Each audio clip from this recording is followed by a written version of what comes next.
भोजपुरी में सबसे गंदगी फैलावे वाला सबसे बड़ा कौन होला? सिंगर। आज विजय चौहान का सबसे तगड़ी वीडियो देखल जा कि स्टेज पे खड़ा होके औरत के, लड़की के जो डांसर है ओकरे मजबूरी का फायदा कैसे उठावता।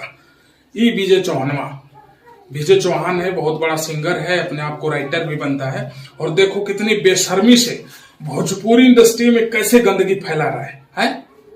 ये दोगला अगर इसके गांव की लड़की होती, अगर इसके घर की लड़की होती तो क्या ऐसे ही उठाता इसको?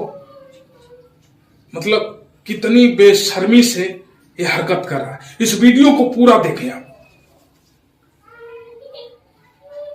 देख लिए इस वीडियो को, और इस वीडियो को ज्यादा से ज्यादा शेयर करें कि ऐसे ऐसे दोगले और ऐसे ऐसे सिंगर हमारे भोजपुरी इंडस्ट्री को बदनाम कर रहे हैं और लोग इनको बढ़ावा दे रहे हैं। हर हर महादेव।